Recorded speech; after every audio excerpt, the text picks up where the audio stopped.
Well, it's time for our next guest. She's come all the way from Silicon Valley. Make some noise for Shruti Shah, everybody. Come on! Ow!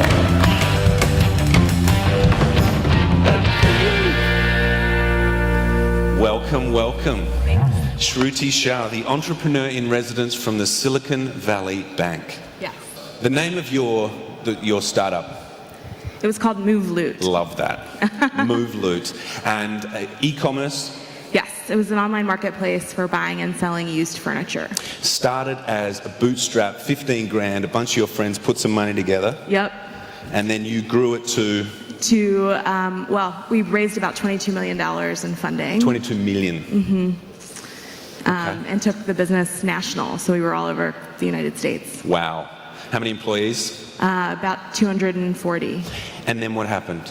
Well, we changed our business model after some advice from our investors, and it didn't work. And so we ended up having to shut the company down. Wow. What did you take most from all of that?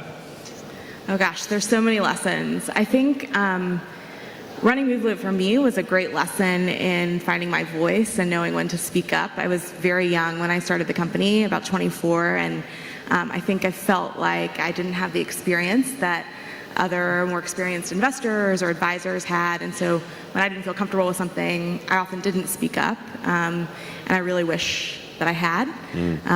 So I think that was probably a very important lesson for me personally.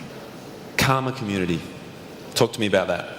Well, I spent a lot of time with entrepreneurs and helping them with strategy and mentoring them, and I just think it's really important that people hear the stories of like what didn't go well, so that they can learn from them. You pitch a lot. I have pitched. Yeah. You know how to get the money, clearly. Yes. How do you pitch things? Yeah, well, if you're pitching to a VC, venture capitalists care a lot about the team, and they care a lot about the size of the market.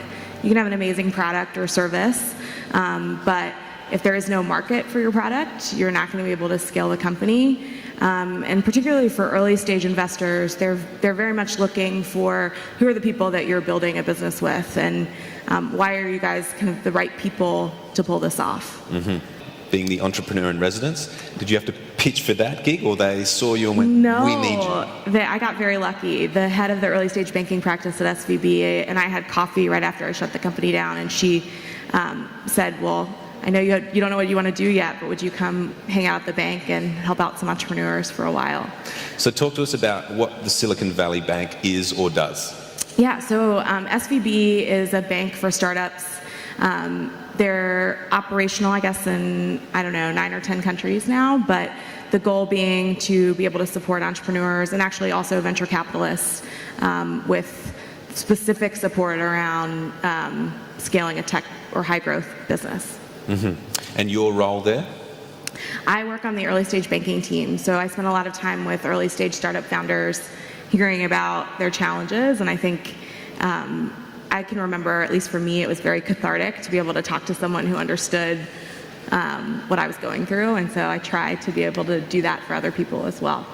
A lot of the work we do is up in our heads now, knowledge work, conceptual age, but this is the work that we're doing now, and we do need to clean this out and reset. So having a founder therapist sounds like a pretty good idea. Yeah, no, I think it is really important to be able to process what's going on, because there's so much happening that it can be overwhelming, and I think it then becomes hard to make sense of what decisions you should make, and the decisions just get harder as the company gets bigger. So I want to get back to this pitch thing. It's a tough grind.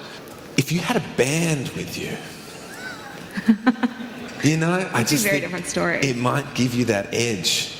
We weren't sure on what's the right kind of track, what's the right kind of feel that might give you that little bit of spunk, to cut through.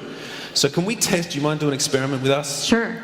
We test a couple of feels, a couple of vibes from the band, and maybe you come out here and you pitch to this audience, and they're mean, they're nasty, they've got all the money in the world, and their arms crossed, and they're like, whatever. And you just try a 30-second pitch. They'll provide a groove, and lean into it. If you're feeling it, try it on. Like, is this what I want? Is this, and if it doesn't, we'll try another one. Okay. You cool? All right, go for it. Okay, so I want to present to you today my company. I started an electric toothbrush company.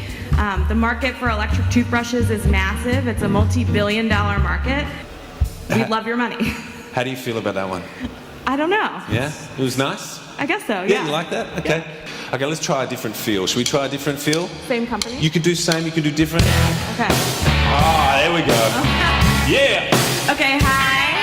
I'm the co-founder of an electric toothbrush company, and I'm here to show you my electric toothbrush. I'm raising, $2 million to be able to scale my toothbrush business. How'd you feel about that one? It's a little more difficult. What about somewhere in the middle? Let's, Hello.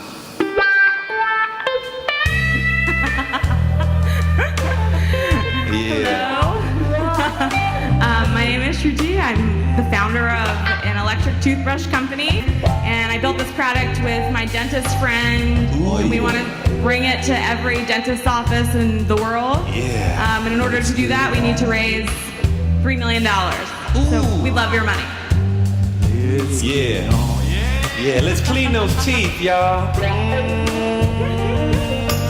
Do we like this one? Can we make a stupid amount of noise for Shruti Shah, everybody, all the way from the US of A? Thank you so much. Let's make some noise for Random Dude as well. He sat there so patiently, so beautifully all day, my man. Strut your way off that stage, do your thing.